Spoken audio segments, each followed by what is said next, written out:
Hello guys, welcome back to my channel স্বরূপা lifestyle. আজকে কিন্তু ছেলেকে দেখি ইন্ট্রোটা দিলাম। আজকে যেমন ছিল 1 জানুয়ারি, তেমনই ছিল কিন্তু দেওরের বার্থডে। তো চলো গিফট নিয়ে ঢুকে পড়লাম।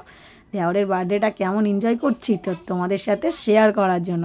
এই কিন্তু ব্ল্যাক শার্ট, এটা আমার দেওর। আর এই যে দেওরের শাশুড়ি মা, এইদিকে দাঁড়িয়েছিল ভাগনা। আর এই যে পরপর সবাই কিন্তু দাঁড়িয়েছিল। আর ইনিতকে তো তোমরা সবাই চেনো, আমার যেমন ফ্রেন্ড তেমন কিন্তু যা। তো যতই হোক, তো চলো কেকটা কাটা যাক। এবারে কিন্তু সেই লেভেলের মজা। এবারে তোমরা দেখবে এখানে ঢিঁচকেও এখন বন্দুক চলবে। না না না না না, ভয় পেও না কিন্তু কেউ, এইটা হচ্ছে ফায়ার বন্দুক। তো চলো, আমাদের পাড়াতেই হচ্ছিল, সেই জন্য কিন্তু অনেকটা রাত অবধি কিন্তু আমরা এখানে ছিলাম। তো দেখো এবার ফায়ার বন্দুকটা চালানো হোক। সবাই তো ভয় পাচ্ছে, ঠিক করে চালাও ঠিক করে চালাও। আমিও বলছিলাম তার আছে, ঠিক করে দেখে চালা।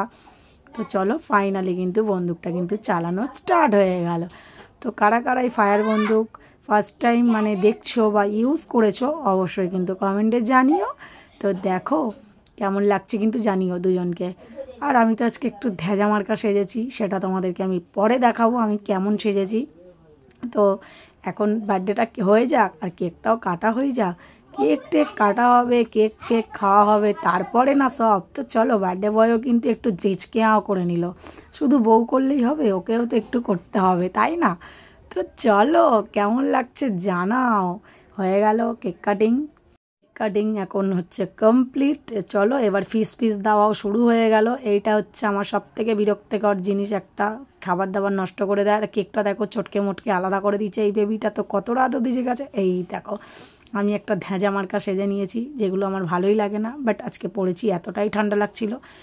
এই যে আমার হাজব্যান্ডও চলে এসছে। হাজব্যান্ড বাবু তো একদম পুরো একদম দেখে বুঝতেই পারছো, এইটা হচ্ছে মানে শালি, বড় শালি, আমার দেওরের বড় শালি।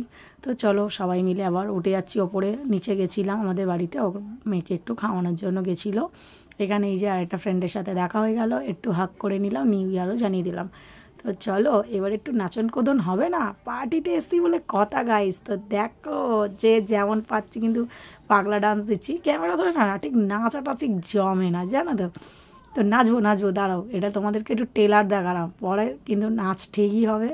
আর এরা দেখো ক্যামেরার সামনে আসতে কি লজ্জা পাচ্ছে। আর এ বলছে হাই গাইস, এ তো দেখলে এরকমই করতে থাকে। তো তোমরা সবাই দেখে নাও এরা কী কী খাচ্ছে, আর আমি কী কী খেলাম সেটাও তোমাদেরকে দেখাবো। তো দেখো গাল দেখো কত বড় গাইস এদের, গান্ডে পিন্ডে খাচ্ছে কিন্তু, ঠিক আছে, সেই লেভেলের খাবার দিচ্ছে। ও কী লজ্জা, সবাই কিন্তু ছেলেটাকে চিনে রেখো। আর এইদিকে দেখো আমার বর যেখানে কুকুর সেখানে। তো চলো কুকুরকে নিয়ে ওকে বললাম তুই আগে নিচের দিকে লাভ। সবাই দেখে কিন্তু ওকে ভয় পাচ্ছিল। তো দেখো অনেকটা রাত হয়ে গেছে, আমরা কিন্তু এখন বসে রয়েছি। এখানে একটু অন্যরকম কিছু চলছিল। আর এই যে নাচ স্টার্ট, এই ম্যাডাম বলবে এই ক্যামেরা বন্ধ করো, আমাকে তোলো না। তো চলো অনেক রাত হয়েছে গাইস, এবার কিন্তু খেয়ে নিই। আর পুরোটাই বাঙালি খাবার দাবার হয়েছিল। ডাল, মানে মাছের মাথা দিয়ে ডাল, কী বলে আলু ভাজা, মাংস, চাটনি পাঁপড়, মিষ্টি, এইসব। আর এইদিকে দেখো এনাকে যেন থালাই দেয়নি, তো ইনি গামলি নিয়ে খেতে শুরু করছে। তো চলো ভিডিওটা কেমন লাগলো অবশ্যই জানি। অনেক রাত হয়েছে, বাড়ি টাটা।